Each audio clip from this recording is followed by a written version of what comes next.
Hey guys, Sean coming at you today with a painting video. We'll be going over the base coating of two Source Warriors. This is going to show you my process of how to base coat. We're going to do two different methods. We're going to do a contrast method and a classic method, you could say. And you're gonna see later, like I'm going to use both contrast and some class and regular paints in both. I don't use all of just one.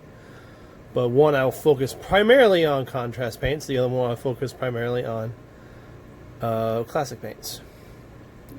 Classic meaning not like Games Workshop's new contrast stuff. So, two Source Warriors are prime zenithal highlight. I did a Xandri Dust base and I did a Wraithbone on the top. So you're going to see a contrast between those two right off the bat. Their shields are separate from them because it makes it easier to paint the forearms and the rest of the sides. Like if the shield was right on them already, all that area would be a lot harder to get around.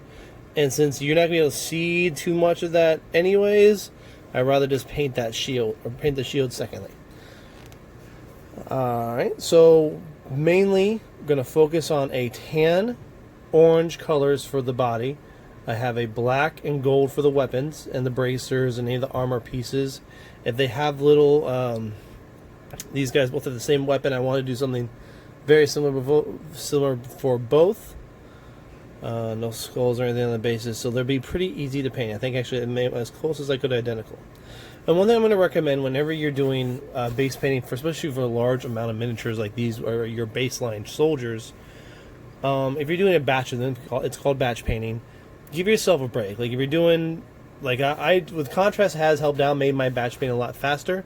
But you're going to want to do, like, say 5, and then do a special one. Like, while I've been working on these guys, I've been working on a Sunblood, just to make my time break up a little, where I'm not, like, monotonously painting the same model over and over and over again. Because that can really kill your ambition and drive to paint more models. So, give yourself a break every now and then, paint something fun, then go back to the game that batch process too. And today will just be the base coat. We're going to have a whole other video for the highlighting. And from there on, the little details. Alright. So we're going to start off the contrast method because it's a little bit quicker. It can be sometimes. I'm using Agoros Dunes for the main body. I'm using a large brush. I think it's one older brush. I've used it a lot for my contrasting. So I shake up the contrast paint. I apply it directly from the pot, but what I'll do is I'll take a little bit and I'll push it on the side. Take a little bit, push on the side. So it's not like a giant dilution. And now I usually start from just for contrast. It's easiest to apply it. Apply that layer on, and we're gonna be okay being a little messy here. Say I applied it right from the pot. This gets me a little bit thicker. If I think I went a little bit too light, apply it all around. You're going to see it pool up, and that is fine. That's what contrast is supposed to do. It's supposed to take care of your shading and your highlighting as you paint.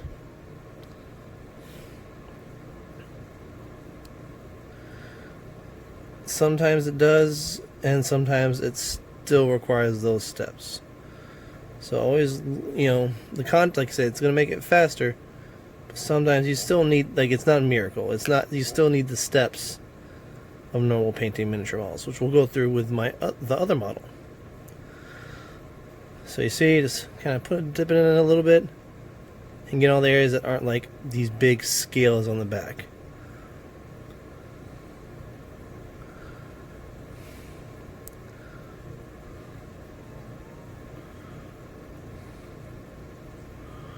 With contrast, you do have to be a little bit careful because these colors mix well together.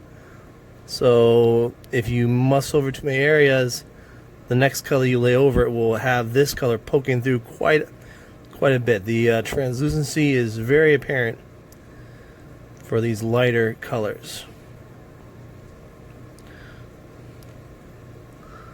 Luckily, the orange I'm using is pretty good, and you can usually, I've already done a few guys. I've applied it over top of the model, or of this brown, and it looks like the scales on top. It fades in pretty nice. So you see, I'm applying it relatively thick coat, but then I pull it out around the model. I don't apply a coat, then apply another coat. I pull out the one coat I have until I see like it shades in and everything.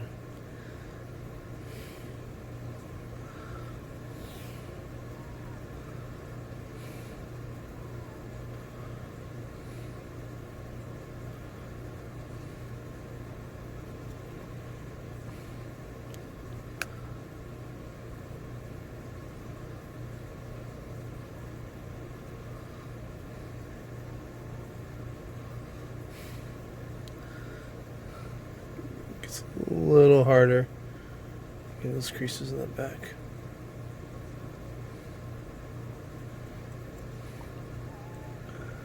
Like I said, I'm working the confines of the camera too, which is different for me. I don't have the best camera setup. I could probably do like an overhead view. And so this is where the contrast paint really sticks out. You see how this picks up those eyes, and I can pull that away, so you're left with really good detail on the model. Now there are orange where I'm going to be painting some orange on those cheeks, but there's too much tan around it that I'll just go over it later with that orange, and it should still look fine. And if not, during the detail stage, which will be another video, you'll see where we can clean it up. And I'll see that's pulling a little bit too much from my. I'm gonna draw it back. Just gonna draw it back. So you don't want to pull up too much, and then it gets get that really dark, and it kind of almost makes another plastic layer on the model.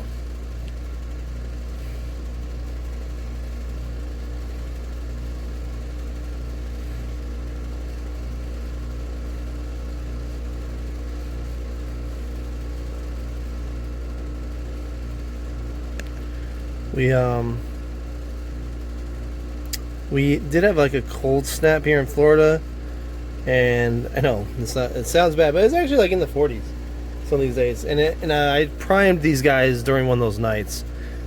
It was a little bit lower humidity, but it wasn't enough. So some of the prime came out a little bit thicker than I really wanted it to. It's not too bad. It's not enough where I'm worried about it. The shields came out a little worse for wear, unfortunately, but these are the ones that I'm really concerned about came out okay. These are my battle line guys. I'm gonna put effort into them, but if you put effort into every single if you put 110% into every single one of these miniatures, you will burn yourself out, and that is sad because if you're doing this as a hobby, you have so much hobby potential just starting off. I've noticed progression in myself by looking at some of the older models. I painted some old Descent models, and I've gone a lot farther than I have, and that's what you gotta look at. Don't keep old models around just as a reminder of, hey, I've come from a pretty long ways. Now I'm still not saying I'm the best. I'm better than average Florida painter. Just dragging that out because I don't want those too much streaks. If not, we will clean it up later. There's ways to clean up contrast paint. Alright, so real quick, if I don't nudge the camera around too much, but I gotta take a look at him from a good point of view. Okay, so yeah, got most of the body. All that. Alright. He, for the most part, is done base coating. So that's one thing about contrast paint. It's very fast. So now we are going to do the classic method. So here we have the classic method, or we're starting it. I'm using Sandry Dust, which I did prime him in Sandry Dust, but this will just add some areas that got touched. So I'm going to put a little paint on my medium base brush. Let's see if I can rotate around. There we go. I put on my Army paint. I actually got the Army Painter wet palette. Put that a little bit on the wet palette, and just kind of push it around a little bit. Make sure that water's going through. Now, the nice thing about wet palette, you generally don't have to thin your paints as much. So, right now his chest is going to blend in really well because he is primed in Xandri dust. Again, Florida weather, I don't think he got the best prime, so I want to make sure I cover all the areas I can with this. And so I'm just doing simple little sweeps around the body. And one thing I do like, I say about the classic method better than I say the contrast method, is that your mistakes you can just paint over much easier. Contrast, sometimes you have to go back, repaint the prime color on the area, and then recontrast it because of a mistake. For contrast, you can generally, if it's not too big of a color difference, you can just paint, okay, I'll just paint over that area later. See, just put a little bit on the brush. And being big sweeping strokes. I'm not being too worried about covering up other areas, because it's going to be such a different color, like it's going to be the orange or like the tan bone for the feet. I'm not worried about making too many mistakes here. And that's one thing with like base painting. Don't be afraid just to cover over certain areas, because you know you're going to go over them. If you have a specific reason for something being undercoated a certain color, like you do want like likes upon likes. Like if I'm going to tan undercoat, I'm going to like you know obviously highlight with lighter tans or like dry whites and things like bone color. But you don't want to do like black, or it's going to come out real dark and different.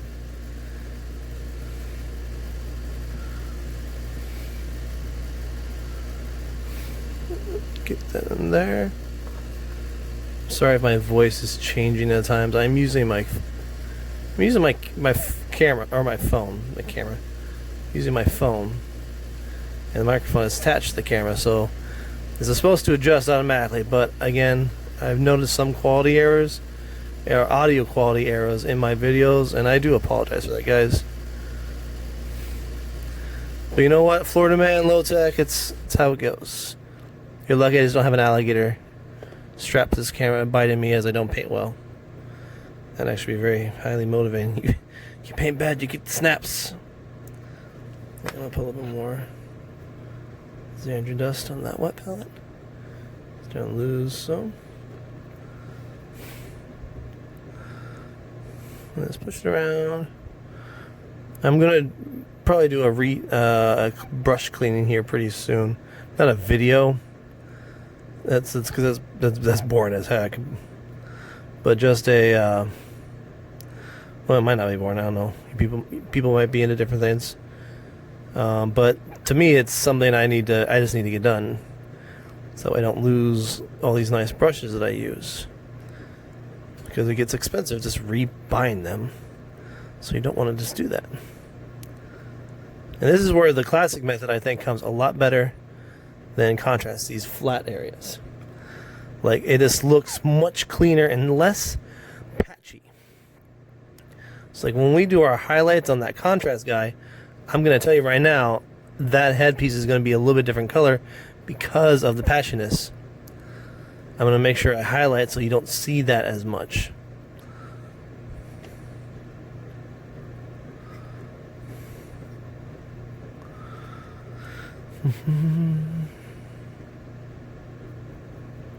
It's like some of these colors, it's not going to show up right away, because this is the same. This is the color that I did prime him in.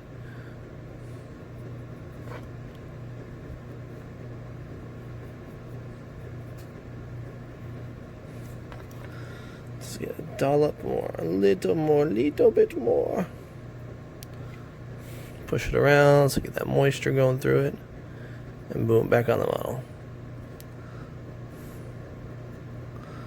Like I said, he's got these bumps and everything on this guy, but like I'm not too worried about it, because I'm pretty sure it'll be easy to paint over that orange.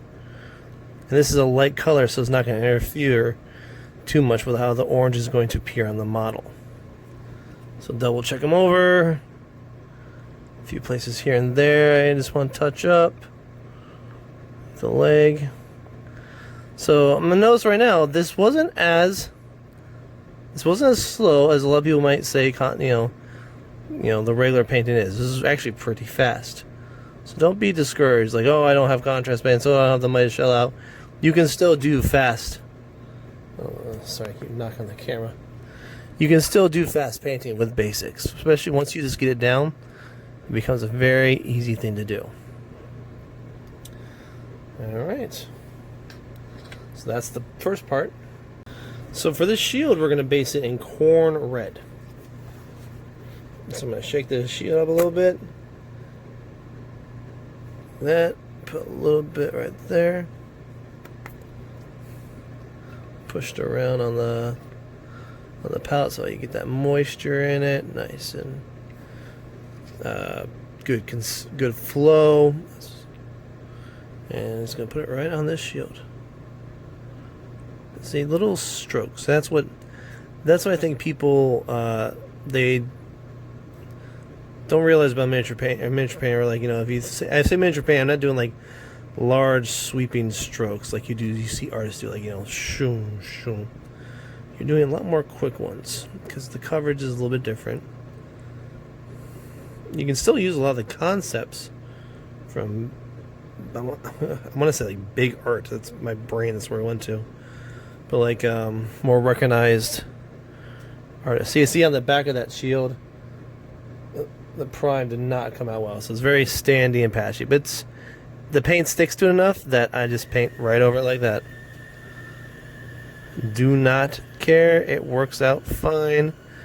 I'm not going to sweat these battle line models too much. I have one of the conversion guys that I really want to work on, like do a little more detailing on him.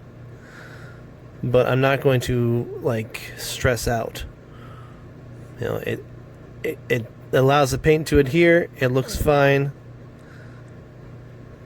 When you see 20 of these guys, it's going to be harder to notice the mistakes because there's 20 of them in your face.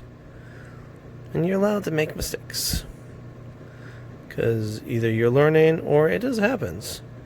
Do your best to cover it up, but just don't let someone freak out over you about the mistakes. The fact that you put color on miniatures is you're head above other people. There we go.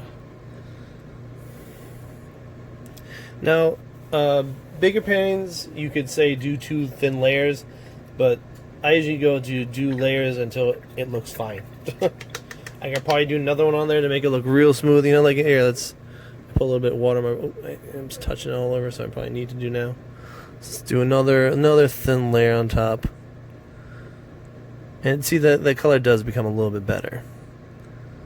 A little bit more pronounced. So it's not a bad idea to do 2 thin layers. This is actually a good way to show that. So this is a little more pronounced. So we worry about doing too much or you'll lose the detail. Alright, so we're on to contrast. Alright, contrast. We're using Flesh Terrors Red. I'm using my large brush again. Yeah, because I use this one for a lot of contrast anyway, so I think it's starting to worn out a little bit. And actually, these shields are a good example of how these contrasts are just nice, because it just flows right on there. It really accentuates all those little details in that shield.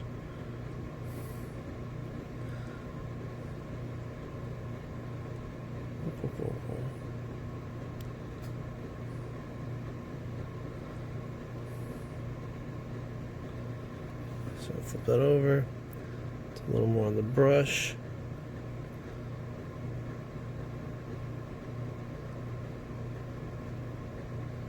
And see, I'm just painting the whole thing. Hold on. So we're trying to find a good grip on it. There we go. I had my pliers I was using before for some of these shields. That worked out real well. But I forgot to grab them before recording, but it's okay. We will improvise. What's that one video? F it. We'll do it live. Alright, and then just flip that like that, and you're gonna let it dry. Alright, here we have our contrast guy again. We're gonna be doing the back scales now, and for this I'm using Gryph-hound Orange. It's a very nice orange. I really like it. I use it for a lot of my projects. Oh, see, my bristles are getting a little worn out. And, so putting that on there. Just covering this back.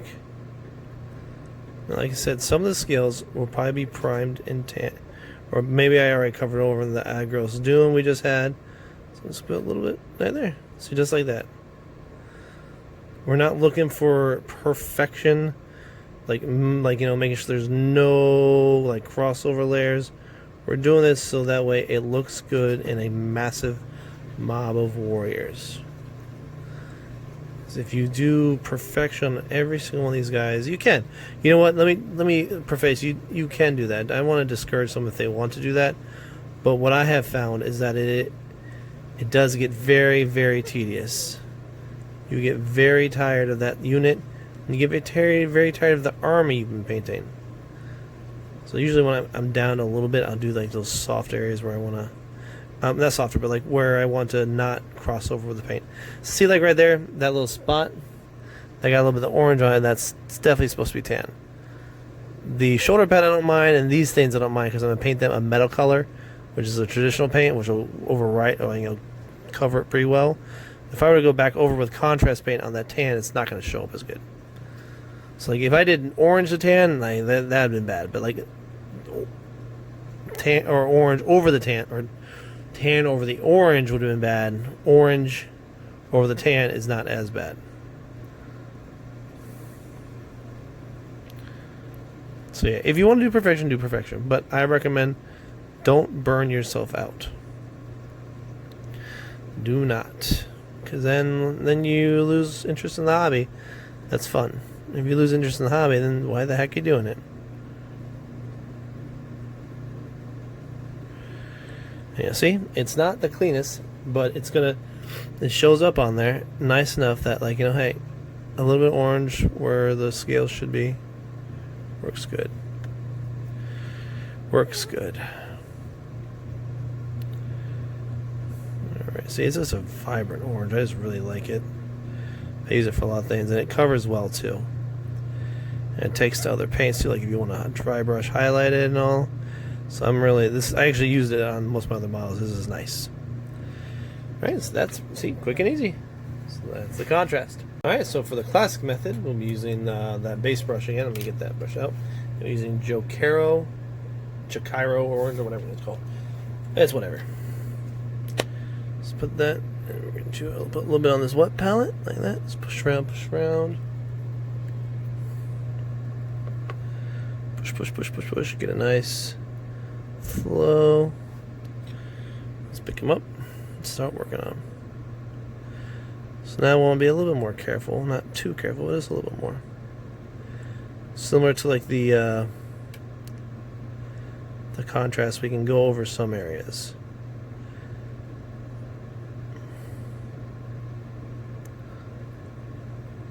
Jokero orange is actually a very nice orange too. It puts on the model real well, where the other oranges are a little bit more watery no matter what I do, it seems. So that's one thing I'm still learning. It's like how different colors sometimes have a consistency of their own, like a mind of their own. It's cool because you're learning, but it's then real annoying when you're painting, like, oh, that turned out real watery. Not to do it like multiple, you really have to do those multiple thin layers because that's the only way to do it.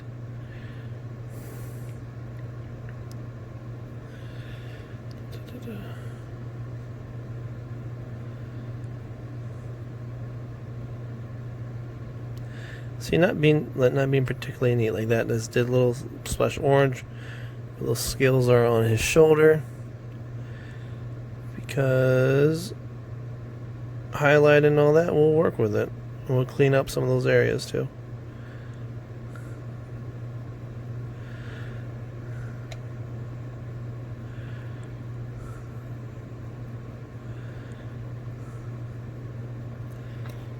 So these guys, I guess I should talk a little bit about them. They're the mainstay of the Seraphin Army. They are warriors remembered by their Slan priests as great fighters, and they are the utter discipline matched with the utter savagery. They form hardened ranks that crash into enemy forces. They obey the Slan and the old one's commands to a T, no hesitation. They're your like ultimate military force, and like it's there's a YouTuber called 2 Plus Tough who does great lore videos, and like he really made it like, you know, the point like, hey, you know, you have the cold tenacity, cold tacticians of the Slan, and then you have these guys who are also cold in a way, but they are fierce and primal and ferocious when they fight, because hey, they're freaking dinosaurs. And that's how they should. They should fight with a tenacity that, you know, someone who might have fear, that might worry more about, like, you know, their home life can't. So that's real neat about them, is they have this idea, they have this almost alien aspect to them, where they, you know, they have their common enemy of the chaos, but, you know, you're not gonna like say, oh hey, what do you guys? Do you want to come join up with us? Because these guys can do whatever they want to defeat the forces of chaos. They don't care what you're doing. They're going to do it with a cold efficiency. Just like I did with the cold efficiency of painting that orange on. Yeah. Tied that in. So yeah, there's the orange. So this next piece, we're using Contras paint on both the models. I have Contras Black Templar here. I'm going to be putting that in the innards of these weapons. They can give them that gold black Aztec look. I'm using a Army Painter Wargamer Regiment paint brush. So, and just put a little bit on that tip, and then just in there, fill the circle, and then just pull it down.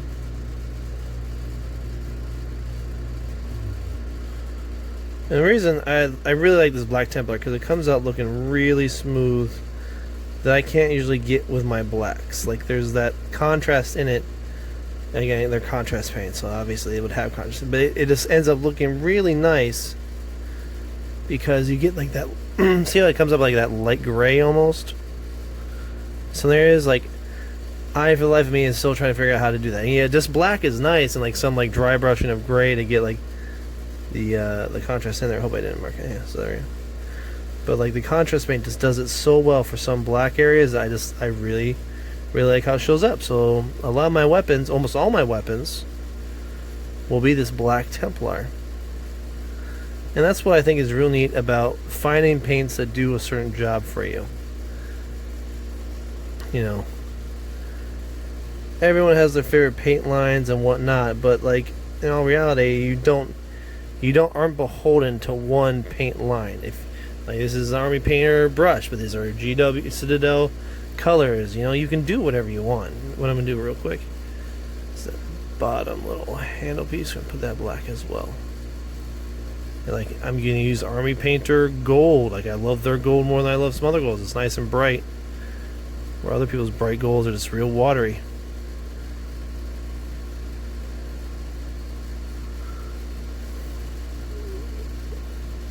See, this coverage for the black is just nice, and it looks, and you give that shading. It's not that shading, I don't even know if it's a shading, but it's you get that highlighting effect where like you can. Yeah, it just looks nice. Let's do it for the next guy.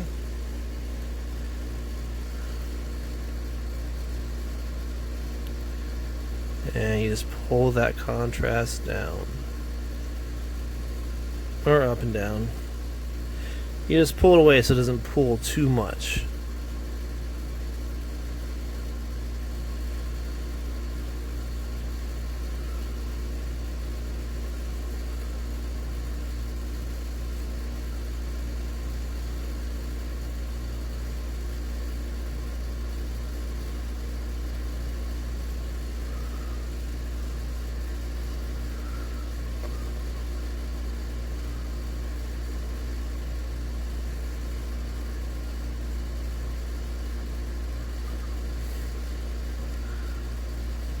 This is where like working like assemble models is a little bit harder, because like I have to work around his head, his weapons, or his head and his arms and all that stuff.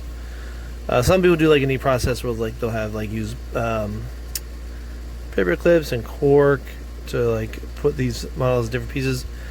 But again, like I think I mentioned before, like I don't see the vision of the model and how to paint it until it's all assembled.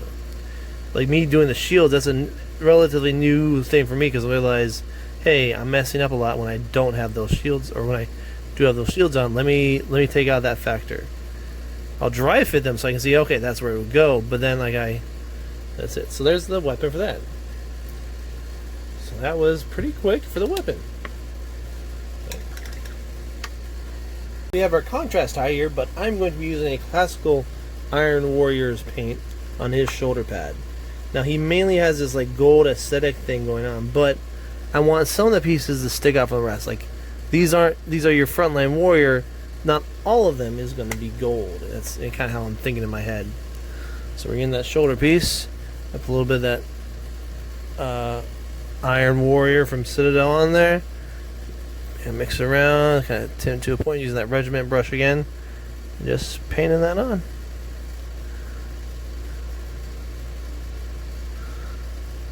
And now I'm noticing, and this is, that I missed some spots on my contrast paint in that shoulder. So what I can do is I can go back with it, or when I do my touch-ups, which that's what I'm going to do, I'm just going to go over that area real quick.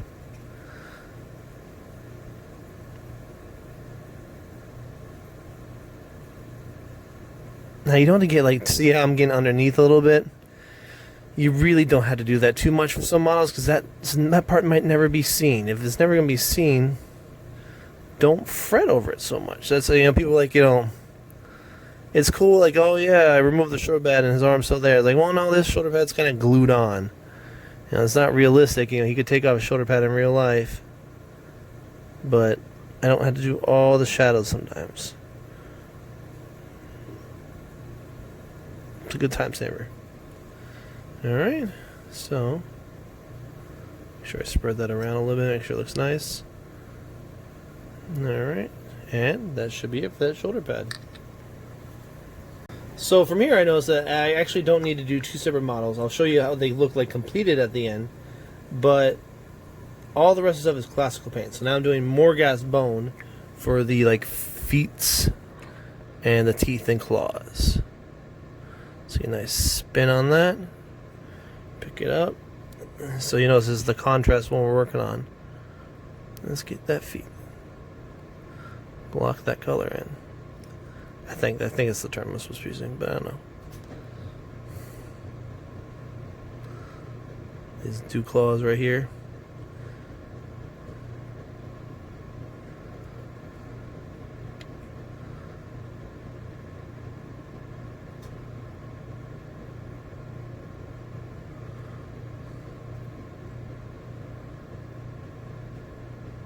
They got a little bit messy in there, but that's okay.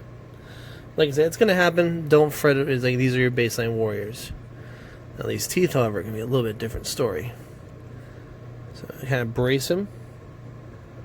And a little bit there, a little bit there. There we go.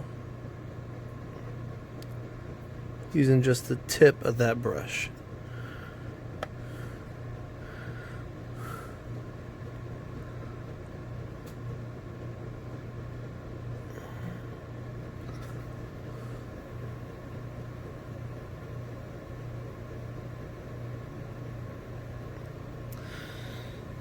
Alright, that's all the claw parts.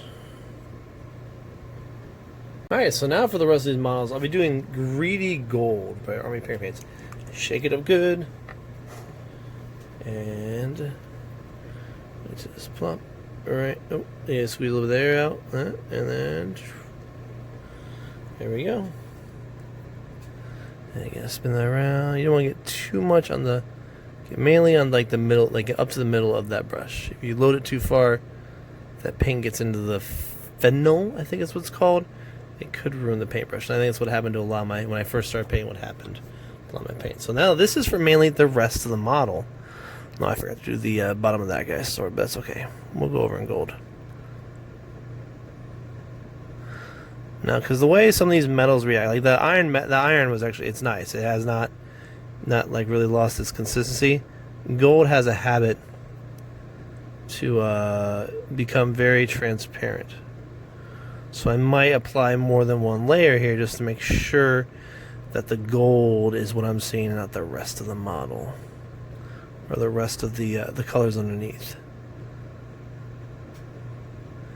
And so you want to be a little more delicate here because we don't want to come over that tan area, because that's going to really stick out from the rest, especially on our contrast model, where like we could technically have to like reapply wraith bone via like the paint and then contrast back over it. It can get real annoying. That's one thing. Like I have seen a complaint, and I kind of agree with a lot of painters, is that contrast mistakes are not as easy to fix. There's ways to do it, and these are very beneficial paint. The contrast is very beneficial. But if the fixing process can add just as much time as you saved via faster basing process.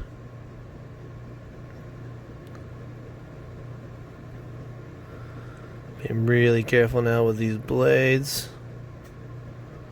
Don't want to really get into that black because that's really hard to repaint over. So you can hear me now. I'm probably holding my breath now a little bit more because, like I say, it's like a squeezing a trigger shot for a rifle. If for any of those shoot, you hold your breath. It steadies your hand. You can't stay too long though, or you'll start to shake from lack of oxygen. So do it sparingly, but it's a good way to kind of keep your hand steady. Is let it out and paint.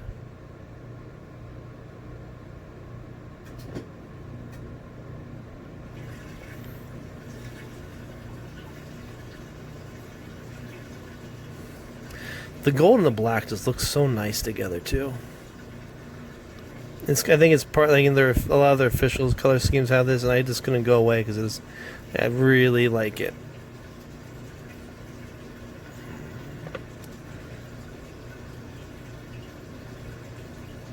There we go. So like I say, usually you wait till the other layers dry to do two layers, but like I'll do it like that sometimes, just like make sure I have a good coat on there.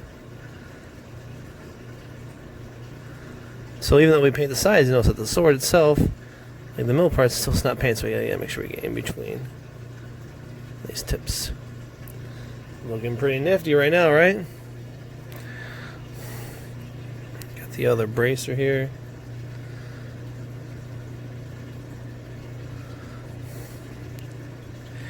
If you want to, you could like make these different colors, or maybe the inside of this bracer has like turquoise in it.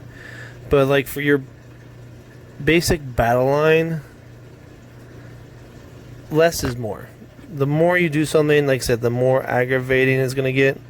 See, like even now, it's not. It could even be leather. It could have been a leather thing, but it's fine. It's oh, I worried there for a second. Got like his chin. Still gotta be careful.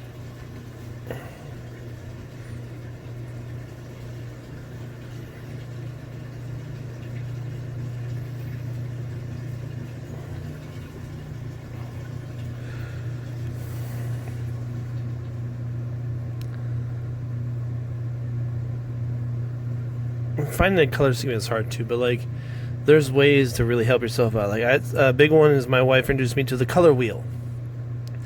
Complementary colors that like are kind of adjacent, that can be nice, or like colors you don't even think would really be good matches are, because they aren't good matches. Like they're like a dark brown and orange, which is kind of like I did with these guys, are opposite of the color wheel, but that makes them stand out that much more.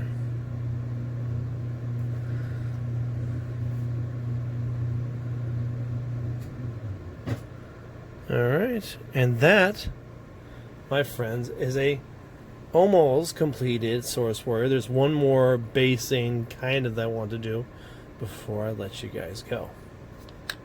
And we'll do the shield here too in a second. Alright, both units are mostly done. Just the last little bit is going to be a Averland Sunset with a detail brush into the eyes.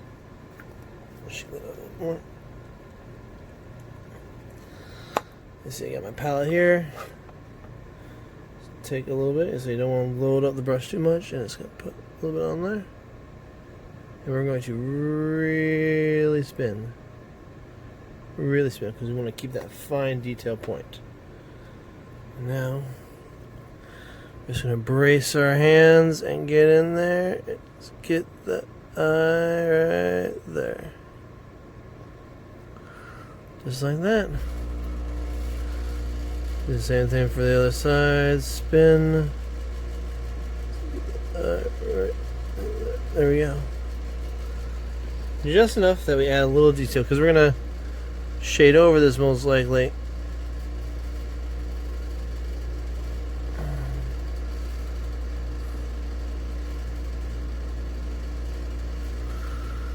But that way we have that base coat for the rest of the eye.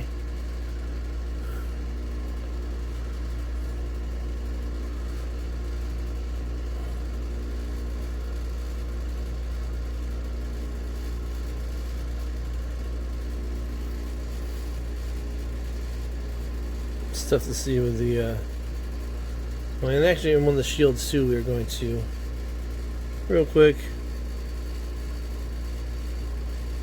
paint that yellow.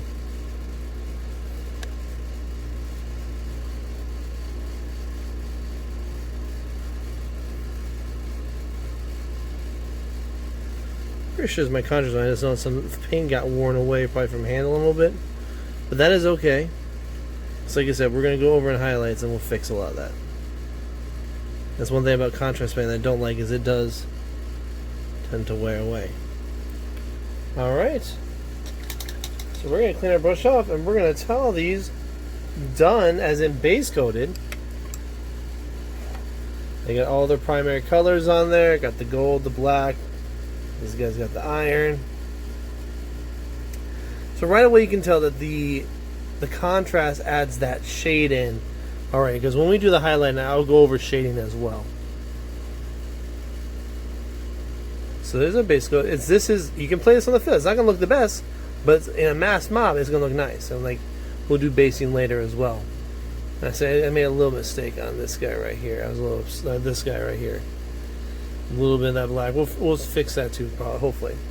But simple and easy. Didn't take me that long. The shields are separated. All in all, not bad. So guys, that's how I base coat. Two different methods. The contrast definitely does give a little more detail because it does that shading. So we won't have to do as much when we get to that highlighting stage. But we still might do a little shades in some of the areas. Thank you all for joining me. And Florida guy here teaching you a little bit of the basics. It's the least I can do to help out my loyal fans. And hopefully teach someone new to the painting as well that doesn't want to go right to a bigwig who's throwing out a bunch of crazy terms at them. Hey guys, thank you for joining me. Like and subscribe if you want to see more. Ring that bell if you want to be notified when I post these. Like I say, I'm going to try to get every week. Otherwise, you guys have a wonderful day.